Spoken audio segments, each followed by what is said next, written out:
बिस्मिल्लाहिर्रहमानिर्रहीम अल्लाहुम्मा सल्ली अला मुहम्मद व आले मुहम्मद। अस्सलामु अलैकुम। एस्ट्रोलॉजी की क्लास के साथ एस्ट्रोलॉजर सैयद मोहम्मद अली ज़ंजानी आपकी खिदमत में हाज़िर हूँ। आज एस्ट्रोलॉजी की क्लास के अंदर हमने 5 जो टॉपिक्स हैं उनको हम डिस्कस करेंगे और थोड़ी सी तवील क्लास होगी लेकिन बड़ी अहम क्लास, बड़ी इम्पॉर्टेंट क्लास, क्योंकि इस क्लास के बाद इंशाअल्लाह ताला नेक्स्ट वीक हम लोग फिर जायचे पे यानी बर्थ चार्ट के ऊपर चले जाएंगे और हर असेंडेंट को, हर जायचे को इंशाल्लाह हम टटोलेंगे कि प्लैनेट्स की पोजीशन किस हाउस में हो तो उसके क्या असर होते हैं। लेकिन उससे पहले अभी तक जितने भी हमने टॉपिक या मौजू पढ़े हैं उनका याद होना बड़ा अहम और बड़ा इम्पॉर्टेंट है। आज हम पढ़ेंगे कम्बस्ट, गरूबियत। इसको अस्त भी कहा जाता है वैदिक एस्ट्रोलॉजी के अंदर। इसका क्या मतलब होता है इस हवाले से हम पढ़ेंगे। दूसरा हमारा जो आज का चैप्टर है उसमें हम पढ़ेंगे रेट्रोग्रेशन यानी उल्टी चाल, कि रेट्रोग्रेशन जो है वो बेसिकली क्या होती है, इसके बारे में हम लोग देखेंगे। उसके बाद हमारा बड़ा अहम मौजू आज की क्लास का वो है एक्सॉल्टेशन एंड डिबिलिटेशन। यानी एक्सॉल्टेशन का मतलब होता है शर्फ, डिबिलिटेशन को हम कहते हैं हबूत। शर्फ का मतलब होता है उच्च, जो कि वैदिक एस्ट्रोलॉजी में इसकी टर्म यूज़ की जाती है, उसको उच्च कहा जाता है। और जो डिबिलिटेशन है उसको कहा जाता है नीच। तो कुछ थोड़ा सा ये सुन के आपके जहन में कुछ चीज़ आई होगी, लेकिन ये क्या होती है बेसिकली इस पे बड़ा डिटेल में हम इंशाल्लाह आज देखेंगे। उसके बाद हमारा जो मौजू होगा वो है एस्पेक्ट्स ऑफ प्लैनेट्स, यानी सितारों की जो नज़र है। जैसे एक आम इंसान देखता है, वो एक ख़ास एंगल तक देखता है, इसी तरह प्लैनेट्स भी अपनी नज़र रखते हैं। उस हवाले से हम पढ़ेंगे और उसके बाद हमारा जो लास्ट में हम देखेंगे दोस्त और दुश्मन सितारे। जैसे हमने गुड एंड बैड हाउसेस देखे थे, इसी तरह आज हम लोग गुड एंड बैड प्लैनेट्स को भी देखेंगे। लेकिन एक चीज़ अपने जहन में रखिएगा, गुड और बैड प्लैनेट्स के अंदर कतन ये मकसद नहीं है कि कोई भी सितारा ख़राब हो जाता है या कोई भी सितारा बहुत अच्छा हो जाता है। डिपेंड करता है प्लैनेट्स की पोजीशन क्या है, उसके मुताबिक हम लोग इनको लेके चलेंगे। स्क्रीन पे इस वक्त आप एक नंबर देख रहे हैं, इस नंबर को आप अपने पास महफूज रखें। कोई भी सवाल, कोई भी इंफॉर्मेशन जो भी आप करते हैं, ग्रुप्स आपके मौजूद हैं, उससे हट के जब आपने इदारे से रब्ता करना है तो इस नंबर के ऊपर आपने रब्ते में रहना है। बढ़ते हैं सवालात की तरफ। सबसे पहला सवाल हमारी स्टूडेंट बदरुन्निसा, इन्होंने पूछा है कुछ लोगों को डर नहीं लगता ना मरने से, ना खौफनाक जानवरों से, जैसे वो अपने घर में सांप, मगरमच्छ, बिच्छू इनको एज अ पेट घर में रखते हैं, हाथों में उठाते हैं। तो मेरा सवाल ये है कि ऐसे लोगों के जायचे में ऐसा क्या होता है, ये हमें कैसे पता चलेगा कि इस बंदे में खौफ या डर होगा। कौन सा सयारा डर और खौफ का होता है या कौन सा घर। जायचे के अंदर जो 6th हाउस और 12th हाउस, छठा घर जो है ये डर और खौफ का है। 12th हाउस जो है ये तन्हाई का है, अकेलेपन का है। सबसे पहले तो ये देखना है, बड़ा अहम सवाल है इनका, मैं इस सवाल को इग्नोर नहीं कर सकता, बड़ा इम्पोर्टेंट सवाल है। अब कुछ अफराद ऐसे हैं जो जानवरों से तो नहीं डरते हैं लेकिन तन्हाई से डरते हैं, अकेले होने से डरते हैं। कुछ ऐसे अफराद भी हैं जो नो डाउट ज़िंदगी में बड़े बोल्ड होते हैं। अगर आपको मैं कहूँ कि बोल्ड कि किसी चीज़ का डर और खौफ नहीं, तो आपके जहन में कोई ना कोई प्लैनेट तो आएगा। कौन सा ऐसा प्लैनेट है जो हमने भी पीछे पढ़ा है जो आपके माइंड में आता है? तो हम स्ट्रेट अवे कह सकते हैं कि मार्स एक ऐसा प्लैनेट है जो हर शख्स के अंदर बोल्डनेस को पैदा करता है। लेकिन डर की मुख्तलिफ कैफियत हैं। अगर आप सांप से नहीं डरते, अगर आप बिच्छू से नहीं डरते, लेकिन आप मौत से तो इंसान को डर लग सकता है। वालिद से तो डरते हैं, अल्लाह से तो डर लगता है। तो आप डर की किस कैफियत से गुजर रहे हैं, डर जो है वो कौन से दर्जे का है, या डर जो है उसकी अहमियत क्या है। तो बोल्डनेस पैदा होती है, सन जो है वो भी बोल्डनेस को पैदा करता है, और मार्स जो है वो भी बोल्डनेस को पैदा करता है कि इंसान थोड़ा सा बेखौफ के लड़ने झगड़ने से पहले वो सोचता नहीं है, पहले लड़ता है, बाद में देखता है नताइज क्या होंगे। और अगर जायचे के हाउस में हम देखें तो छठा और जो 12वां घर है उसका ताल्लुक़ है डर से और खौफ से और अकेलेपन से, तन्हाई से, हासदीन से भी। और अब ये भी अहम है कि अगर किसी ने अपने घर में जानवर रखा हुआ है, को पेट रखा हुआ है ख़तरनाक किस्म का, अब उन जानवरों की भी कैटेगरीज होती हैं। कुछ लोग अपने घर में डॉग्स रखते हैं, उनसे बड़ा मोहब्बत प्यार उनको होता है, लेकिन कुछ लोगों को खौफ आता है उनसे। लेकिन वही अफराद जब घर से निकलते हैं, गाड़ी चलाते वक्त उनको डर लगता है, बाइक नहीं चला सकते। तो डर की कैफियत क्या है, उसके जायचे के अंदर उसका असेंडेंट क्या है, उसकी पोजीशन क्या है, कि जानवरों से मरने से तो उसको डर नहीं लग रहा, लेकिन कोई ना कोई ऐसी चीज़ ज़रूर है, गुर्बत का खौफ, कि मैं इस दुनिया में गरीब न, मेरी ख्वाहिशात का खौफ, कि अगर आपके ख्वाहिशात का हाउस ख़राब है, पूरी नहीं हो रही, तो आपको खौफ आएगा। आपके पैसे का हाउस ख़राब, आपको गुर्बत से खौफ आएगा। तो आप किस कैफियत से गुज़रना है? तो बड़ा अच्छा सवाल था इनका। नेक्स्ट सवाल है बिलाल हुसैन साहब ने किया है कि जायचे में और वक्ती जायचे में सियारे की पोजीशन मुख्तलिफ होती है, तो इस इंसान की ज़िंदगी में होने वाले वाक़यात भी बदल जाते हैं। मसलन अगर वक्ती जायचे में किसी की 7.5 चल रही हो तो जायचे में सियारे की पोजीशन अच्छी होने का कोई फ़ायदा नहीं होता। ज़िंदगी में जायचे की ज़्यादा अहमियत है या वक्ती जायचे की? इनका कहने का मकसद है कि जो बर्थ चार्ट है उसकी ज़्यादा अहमियत है या वक्ती जायचे की? अहमियत दोनों की है, इम्पॉर्टेंस दोनों की है। नंबर 1, पैदाइशी जायचा अहमियत का हामिल इसीलिए होता है कि आप क्या लेकर पैदा हो रहे हैं, आप क्या नसीब में लेकर पैदा हो रहे हैं, आप क्या काबिलियत लेकर पैदा हो रहे हैं, आप क्या कॉन्फिडेंस लेकर पैदा हो रहे हैं, आपकी जो ज़रूरियात हैं वो ज़िंदगी में पूरी होंगी नहीं होंगी, वो आपका पैदाइशी जायचा आपको बताता है। अब वक्त आ जाता है कि आप किस एज से गुज़रना है, आपकी ज़रूरियात क्या हैं, और वक्ती जायचे के अंदर आपके प्लैनेट्स जिस जगह से ट्रैवल कर रहे हैं, जिस जगह से वो गुज़र रहे हैं, अगर पैदाइशी जायचे में वो अच्छे हैं और वक्ती जायचे में ख़राब हो जाते हैं, मिसाल के तौर पे हम सब यहाँ पे बैठे हैं और हम कहते हैं कि हम सब के जायचे बहुत अच्छे हैं, लेकिन अभी आपके आने से पहले लोड शेडिंग थी, हमारा तो इख्तियार नहीं है, कहाँ गए वो सबके अच्छे जायचे, कि हम वेट कर रहे थे कि वो एक वक्त ऐसा गुजर रहा था जिसमें प्रॉब्लम एक थी, उसके ख़त्म होने का वेट किया, या उसकी रेमेडी क्या थी? जनरेटर, यूपीएस, जैसे हम अपना सदका करते हैं, तो ये भी बेसिकली रेमेडीज़ हैं कि आप अपने लिए किस तरह की फैसिलिटीज़ को जनरेट करते हैं उस ख़राब वक्त से गुजरने।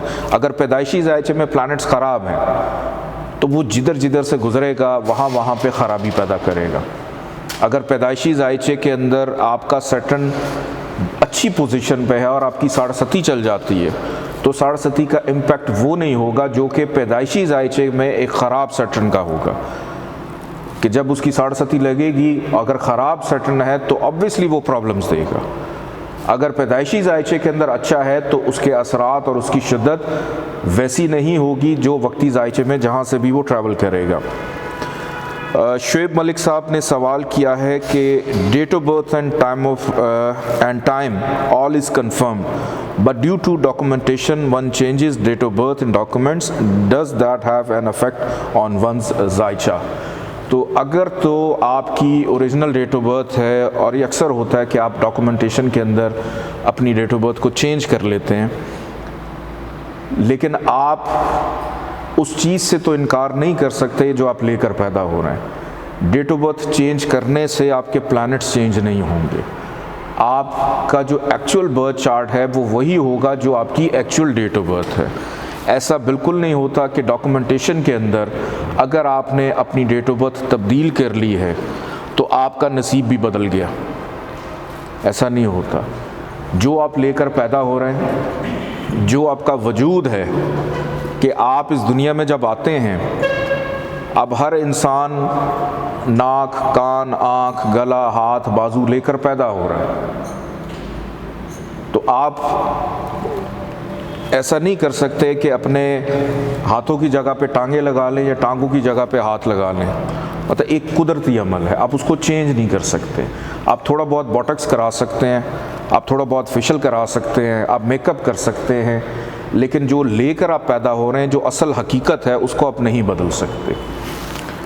नेक्स्ट सवाल आसिया गुल हैं, हमारी स्टूडेंट, उन्होंने किया है, अगर किसी के पैदाइशी जायचे में ज़ुहल और मरीख 6, 8, 12 घर में हो और इनकी डिग्री भी कम हो, तो क्या वो ज़िंदगी भर असरात देंगे या वक्ती जायचे के हिसाब से भी असरात देंगे, जैसे कि आजकल मरीख दूसरे और तीसरे घर में चल रहा है। अगर किसी के पैदाइशी जायचे में सैटर्न और मार्स 6, 8, 12 या किसी भी घर में हो और उनकी डिग्री वाइज अगर उनकी ताकत कम है, तो वो अपनी इंटेंसिटी के मुताबिक ही असरात देंगे। अगर वो, आज हम ग़ुरूबियत पढ़ने जा रहे हैं, अगर वो डेड हैं, कंबस्ट हैं, कंबस्ट को हम एक तरह से डेड ही कहते हैं, या डिग्री वाइज 0 डिग्री पे है, तो ऑब्वियसली ऐसा जो प्लानट है वो अपने असरात को बेहतर नहीं देगा, क्योंकि वो असरात देने के काबिल नहीं है। जैसे मैंने एक मिसाल दी थी कि आपके घर में एक बूढ़ा शख्स है 80 और 90 साल का, और उसको बेचारे को फालिज भी हो गया है, उसको दिल का भी मरीज़ है, वो दिमाग भी उसका काम नहीं कर रहा, जिस्म भी, लेकिन उसके वजूद से आप इनकार नहीं कर सकते। वो घर में तो है, जब तक ज़िंदा वो है, लेकिन करने के कुछ काबिल नहीं है। सिर्फ उसकी खिदमत के लिए दूसरे लोग मौजूद हैं, लेकिन वो ख़ुद कुछ नहीं कर सकता। तो फिर उसको ताकत देनी होती है रेमेडीज़ करके। इसी तरह प्लैनेट्स जो हैं, अगर ये डेड हो जाएं तो हमें फिर उसकी रेमेडीज़ करनी होती हैं, ताकि प्लैनेट जो हैं वो अपने असर दें, अच्छे अंदाज में दें, बेहतर अंदाज में दें। और अगर किसी भी जायचे में आजकल ट्रांजिट पोजीशन में मार्स और सैटर्न का इन्होंने पूछा है, जिस भी घर में इनके जायचे में, हर शख्स के घर में मुख्तलिफ हाउसेस से ट्रांजिट कर रहे होंगे, तो वो जिस हाउस से गुजर हैं उसी के मुताबिक असरात दे रहे होंगे। क्यों? क्योंकि वो जहाँ से आए हैं पैदाइशी तौर पे, जहाँ बैठे हैं और जहाँ देख रहे हैं, उसके मुताबिक वो अपने असरात दे रहे होंगे। दूसरा इनका सवाल है कि अगर घर की तामीर या ज़मीन की ख़रीदो फ़रोख्त करनी हो, तो इसके लिए हम जायचे में कौन सी लगन हो तो वो देर पा और फ़ायदा मंद होगी। अब इनके एक सवाल में दो चीज़ें हैं। नंबर 1 कि अगर घर की तामीर करनी है तो ख्वाहिश ये होती है कि जल्दी हो। अब घर की तामीर में अगर जल्दी ना, लेट, ये ना हो कि आपने घर शुरू किया तो आपको 10 साल लगे, घर ही मुकम्मल नहीं हो रहा। और फिर घर में रहना है, और घर में रहना है इस नीयत से रहना है कि अब ज़िंदगी भर इसी में रहना है, इसको बेचना नहीं है। ये अगली नस्ल, पता नहीं कि वो देखता है वक्त या नहीं, लेकिन अगली नस्ल तक ये काम आता रहे। तो इसके ऊपर हमारा एक टॉपिक होगा जिसमें हम असेंडेंट्स को जब पढ़ेंगे, 12 असेंडेंट्स के बाद हमारे 2 या 3 माह के बाद एक पूरा लेक्चर इसके ऊपर है कि फिक्स्ड असेंडेंट कौन से होते हैं, मूवेबल कौन से होते हैं, वो हम पढ़ाते हैं। जिसके अंदर आपने कारोबार करना है तो आपको रैपिड रिस्पांस कौन से असेंडेंट में मिलता है, आपने घर शुरू करना है तो कौन से असेंडेंट को आप सामने रखते हैं, आपने शादी करनी है तो कौन सा असेंडेंट आप सामने रखते हैं। तो इसके ऊपर पूरा हमारा एक टॉपिक है जिसके ऊपर हम बात करेंगे। ये आज के सवालात थे और आज की क्लास का जो हमारा मौजू है, इसकी तरफ हम आते हैं, हमारी क्लास की तरफ बढ़ते हैं। हमारा आज का सबसे पहला जो मौजू है, इसमें हम पढ़ने जा रहे हैं ग़ुरूबियत, यानी कम्बस्ट। ग़ुरूबियत का मतलब तो आप सबको पता ही होगा, जैसे सूरज निकलता है, शाम में ग़ुरूब हो जाता है, रोशनी ख़त्म हो जाती है, जहाँ से रोशनी ख़त्म होती है वहीं से अंधेरे का और उजाले का ख़ात्मा और अंधेरा जो है उसका आगाज़ होता है। कम्बस्ट मिसाल के तौर पे आपने ज़िंदगी में टॉर्च भी यूज़ की होगी। अब टॉर्च के मुख्तलिफ़ साइज़ आते हैं, कोई बड़ी टॉर्च होती है, कोई छोटी होती है। ये बिल्कुल ऐसे कि अगर आपके घर में दिन के औकात में सूरज की रोशनी में आप अगर को लाइट ऑन करते हैं तो हो सकता है कि आपके जो रूम की, टेरेस की जो लाइट है वो आपके लिए कोई इतनी ज़्यादा कारआमद साबित ना हो। क्यों? क्योंकि जो आसमानी काउंसिल पे निज़ाम शमसी में सूरज है, शम्स जिसको हम कहते हैं सन, उसकी अपनी एनर्जी, उसकी अपनी लाइट इतनी ज़्यादा होती है कि दिन के वक्त मोस्टली घरों के अंदर आप तब तक लाइट ऑन नहीं करते या किसी कमरे में कोई अंधेरा हो जब ज़रूरत हो। क्यों? क्योंकि सूरज की रोशनी जो है वो अंधेरे को ख़त्म करता है, दूसरी एनर्जीज़ को, दूसरी रोशनियों को ख़त्म करता है। कि अगर एक बड़ी लाइट 1000 वाट की लाइट के सामने आप 10 या 15 वाट की या 100 वाट की लाइट को, दोनों टॉर्च को आप आमने सामने रख दें, तो इसमें सबसे ज़्यादा जो अहमियत है वो 1000 वाट की लाइट की होगी। कि वो जो एक छोटा सा एक बल्ब है या छोटा सा जो टॉर्च है वो हो सकता है कि अपनी रोशनी खो दे, उसी में कि घुल मिल जाए, कि आपको उसकी ज़रूरत ही ना हो। तो इसी तरह ग़रूबियत जो है, कम्बस्ट जो है, इसकी भी अहमियत एक जायचे में बहुत ज़्यादा होती है। बहुत सारे ऐसे अफराद हैं जो अपना जायचा बनाते हैं और देखते हैं, और उसमें ये भी देखते हैं कि हमारा फ़लाँ प्लानट फ़लाँ जगह पे मौजूद है, लेकिन ये देखना भूल जाते हैं कि क्या उस प्लानट के साथ सन आकर प्लेस तो नहीं हो गया। ये सिर्फ़ और सिर्फ ग़रूबियत, जिसको हम अस्त भी कहते हैं, ये ग़रूबियत उस वक्त होती है जब किसी भी प्लानट के साथ एक सन के ख़ास रेडियस के अंदर कोई प्लानट आ जाए। आप सबको मालूम है कि हर प्लानट की जो डिग्री है वो 0 से लेके 30 तक होती है। इसी तरह जो सन है वो भी 0 से लेके 30 डिग्री तक ट्रैवल करता है। और कोई भी प्लानट सन के साथ अगर ट्रैवल कर रहा है या उसके साथ आके बैठ गया है या उसके करीब है, उसके सर्कल के अंदर आ जाता है, ख़ास डिग्री, मैं अभी बताता हूँ कि कितनी डिग्री तक ये पॉसिबिलिटी होती है, तो उस प्लैनेट की जो अपनी एनर्जी या ताकत है वो ख़त्म हो जाती है। ये बिल्कुल इसी तरह ही है कि आप अपने मोहल्ले के चाहे जितने मर्ज़ी बड़े बदमाश हों, आप जितने मर्ज़ी बड़े डीएसपी हों, आपके पास कोई भी रैंक हो, आप चाहे जितने मर्ज़ी बड़े पॉलिटिशियन हों, लेकिन जैसे ही वालिद साहब आपके साथ आके बैठ जाएंगे वहीं पे आप ठुस हो जाएंगे। क्यों? क्योंकि एक बड़ा शख्स आपके साथ आके बैठे, आप बाअदब हैं, बाइखलाक हैं, तो जब तक वो बैठेंगे आप तरजीह उन्हीं को देंगे, आपकी एक तरह से बोलती बंद हो जाएगी। तो कहने का मकसद ये है कि कोई भी प्लैनेट, क्योंकि सन को हमने कहा था कि इसका किरदार क्या, बाप वाला, और तमाम प्लैनेट्स को एनर्जी भी यही दे रहा है कि जिससे आप ताकत ले रहे हैं आप उसके सामने कुछ नहीं कर सकते। जिससे आप एनर्जी ले रहे हैं, अगर आप उसके ख़ास रेडियस में आ जाएं तो फिर आप बाउंड हो जाते हैं कि वो जो कर रहा है उसी को करने देंगे, आपकी अपनी ताकत ख़त्म हो जाएगी, फिर आपको मोटिवेट करना पड़ेगा। और कोई भी प्लैनेट किसी भी हाउस में आ जाए, चाहे वो 6, 8, 12 क्यों ना हो, अब आप गुड एंड बैड हाउसेस अब पढ़ चुके हैं कि कोई भी प्लैनेट किसी भी घर में अगर कंबस्ट हो जाता है तो उसका एक्टिव होना बड़ा ज़रूरी है, उसको एक्टिव करना बड़ा ज़रूरी है। उसका फिर स्टोन लेके पहना जाता है, उसका जम स्टोन पहना जाता है ताकि उसकी जो वेव्स हैं वो आपकी बॉडी तक प्रॉपर आ सकें। इसमें आपने ये नहीं देखना कि वो बीमारी के घर में है, वो हादसे के घर में है, वो मौत के घर में है या वो ख़र्चे के घर में है। कोई भी प्लैनेट अगर ख़राब घर में या किसी भी हाउस में मौजूद हो और वो डेड हो जाए तो ग़रूबियत अच्छी नहीं होती। कि आपका अगर बीमारी का घर और उसका प्लैनेट डेड हो जाता है, ग़रूब हो जाता है, तो अगर आप बीमार हो रहे हैं तो फिर आपको शिफा नहीं मिलेगी, शिफा भी चाहिए साथ साथ। कि अगर आपके फाइनेंस का लॉर्ड ग़रूबियत का शिकार हो जाता है, कंबस्ट हो जाता है, तो फिर आपकी सेविंग कभी नहीं हो पाएगी। आपके रिलेशनशिप का प्लैनेट अगर कंबस्ट हो जाता है, उसको अगर आप ठीक नहीं करेंगे तो आपकी कभी भी रिलेशनशिप में कामयाबी नहीं होगी। आपके 7th हाउस का लॉर्ड अगर ख़राब हो जाता है और आप उसको ठीक नहीं करते तो आपकी शादी नहीं हो पाएगी, अगर होगी तो उसमें फिर खुशी नहीं होगी। भले आपके असेंडेंट का लॉर्ड अगर कंबस्ट हो जाता है, पहले घर का ही लॉर्ड अगर कंबस्ट हो जाता है, तो इंसान की जो ज़ाहरी अपीरेंस है या उसका पहला ही जो तरीक़ाकार है, उसका इब्तदा का आगाज़ का, वही बेहतर अंदाज में नहीं होता।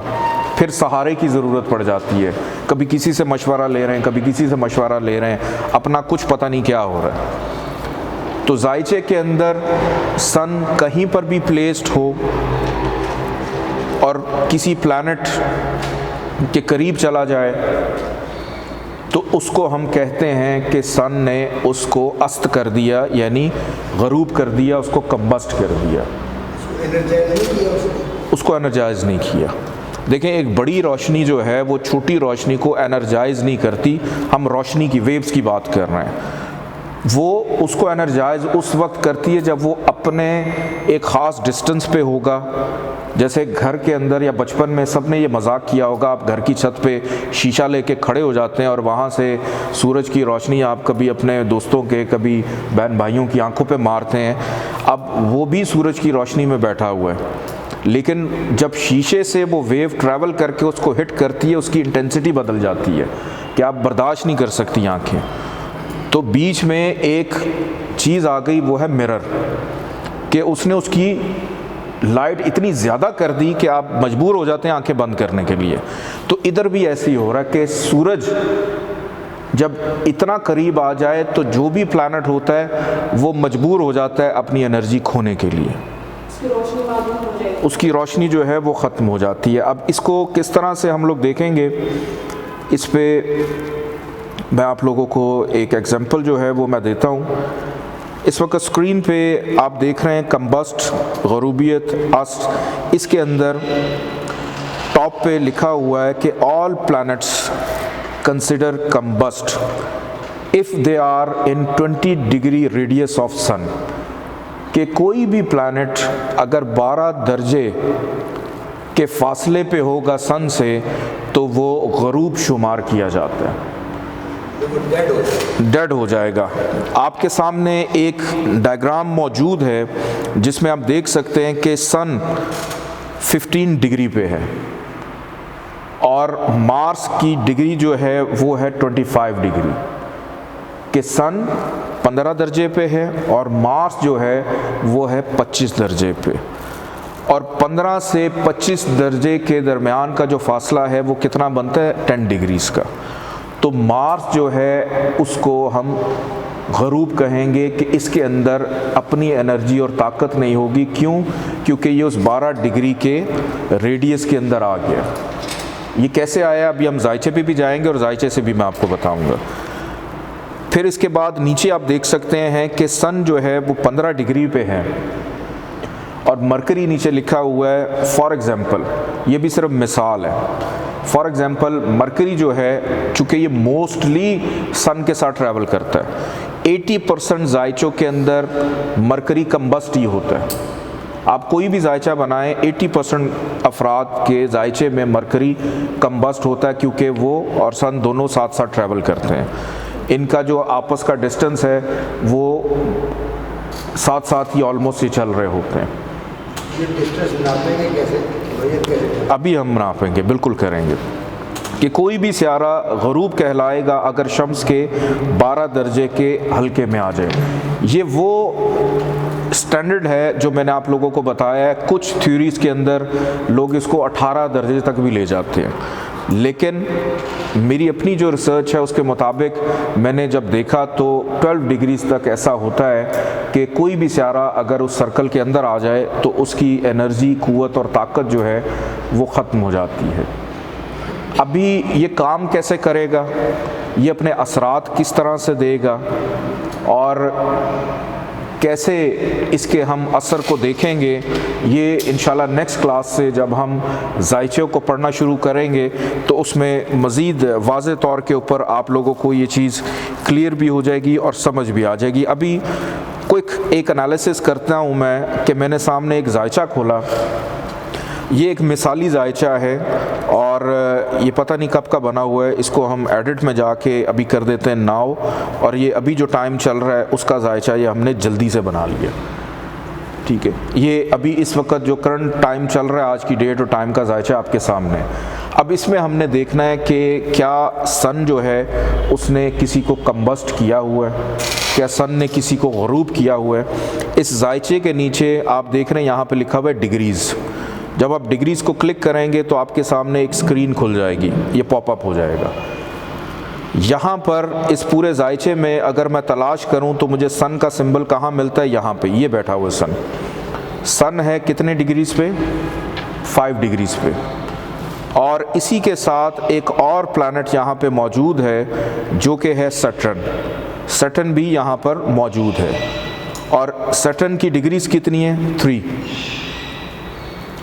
3 डिग्री पे सैटर्न है और उससे 2 दर्जे आगे सन मौजूद है।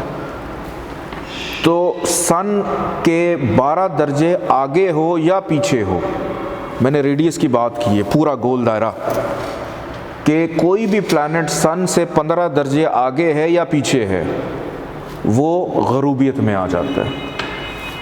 इस वक्त इस जायचे के अंदर अगर हम देखें तो सैटर्न जो है उसको हम कहेंगे कि ये गरूबियत का शिकार है।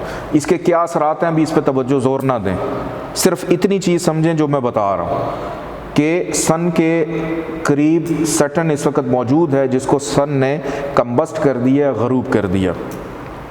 और अब यहाँ पे एक और बड़ी अहम चीज़ मैं आप लोगों को बताने लगा हूँ, इसको भी गौर से सुनिएगा। अब सन है 5 दर्जे पे। अब इसका ये कतन मकसद नहीं है कि सन जिस हाउस में आ गया है तो सिर्फ उसी हाउस की डिग्रीज काउंट होंगी। सन यहाँ से 15 डिग्रीज आगे यानी 25 डिग्रीज तक, और यहाँ से 5 में 12 जमा करें कितना हुआ? 17 डिग्रीज। और इसी तरह रिवर्स करके भी हमने देखना है कि 5 में से 12 दर्जे अगर हम पीछे जाएंगे तो पिछले हाउस में भी जो प्लैनेट होगा, पिछले हाउस की बात कर रहा हूँ, पिछले हाउस में भी जो प्लैनेट होगा इसके 12 दर्जे के, यानी फॉर एग्जांपल अगर मैं पिछले घर में चलता हूँ कि 5 दर्जे इस घर के होंगे और बाकी जो हैं 7 दर्जे पिछले घर के भी, कि कोई प्लैनेट अगर 25 दर्जे पे आ जाता है पिछले हाउस में, फॉर एग्ज़ाम्पल यहाँ पे मरकरी है वो 15 डिग्रीज पे है, तो ये इसकी गरूबियत से बाहर है। लेकिन अगर यही मरकरी 25 दर्जे पे होता तो वो गरूबियत में आ जाता, 24 पे होता तब भी आ जाता, 23 से शुरू हो रहा है, 23 से।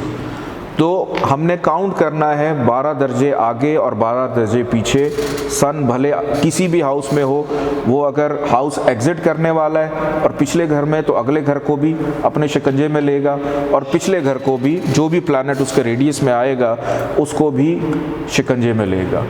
तो इस तरह से हम इसकी गरूबियत, अभी अपने जहन पर आपने ये दबाव नहीं देना कि ये सन ने अगर कंबस्ट कर दिया तो क्या हुआ। सिंपल सी बात है, सिंपल सी बात, उसकी ताकत ख़त्म हो उस प्लैनेट की। सैटर्न जो है, सन इस वक्त आजकल उसने सैटर्न को कंबस्ट कर दिया, तो आजकल जो भी बच्चा पैदा होगा उसके जायचे में जो भी ज़ुहल होगा वो गरूबियत का शिकार होगा। अब वो पहले में है, दूसरे में है, तीसरे में है, चौथे में है, उसके सैटर्न के मुताबिक कहाँ पे कहीं पे भी प्लेस्ड है, उसके जायचे में सैटर्न का कोई किरदार नहीं है। अब अगर उसका सैटर्न उसके करियर का लॉर्ड हो, अगर सैटर्न उसके नसीब का मालिक हो, अब नसीब तो उसका ख़त्म हो गया, डेड हो गया, उसका करियर जो है, उसको करियर में स्टेबिलिटी नहीं मिलेगी, तो फिर हम इसको ताकत देंगे कि सन की एनर्जी ने जो प्लैनेट एक गरूब किया है, तो हम उस प्लैनेट को फिर एक्टिव करेंगे, उससे रिलेटेड उसका स्टोन रेकमेंड करेंगे ताकि इस प्लैनेट को ताकत मिल सके। रेमेडीज़ जो हैं वो उसकी की जाएंगी। हम इसको रिवर्स नहीं करेंगे, यहाँ पर हम सैटर्न के सदक़े नहीं देंगे। देखिए, सदक़े का मतलब ये होता है कि आप कोई चीज़ दान कर रहे हैं, दे रहे हैं, आप निकाल रहे हैं, ये भी ले लो, ये भी ले लो। अब मुझे ज़रूरत है, मिसाल के तौर पे ये मेरे पास एक लाल रंग इधर कोट में लगा हुआ है, अब मुझे लाल रंग की ज़रूरत है और मैं निकाल के दे देता हूँ आपको, या आप रख लें। मैंने तो वो अपना कलर निकाल के दे दिया आपको। तो कहने का मकसद ये, अब मुझे ज़रूरत है लाल रंग की, मुझे ज़रूरत है सब्ज़ रंग की, मुझे ज़रूरत है नीले रंग की, तो हमें फिर उसको 24/7 उसकी फिर रेमेडी इस तरह से करनी है कि वो ट्रांसमीटर की तरह आपकी बॉडी के साथ लग जाए, अटैच हो जाए। जैसे लाइट चली गई तो आप यूपीएस लगा लें कि लाइट चलती रहे जब तक लाइट आ नहीं जाती है। अब यहाँ पर प्रॉब्लम ये है कि लाइट गई है और पैदाइशी चली गई, अब उसने आना नहीं है। अब आपने उस यूपीएस को, ये जो स्टोन्स हैं वो just like a generator UPS है कि अब उसने एनर्जी देनी है। तो इस तरह से हम गरूबियत को पढ़ते हैं। ये हमारा ग़ुरूबियत का टॉपिक है। अब इसके बाद नेक्स्ट हमारा जो टॉपिक है उसको हम अब पढ़ेंगे।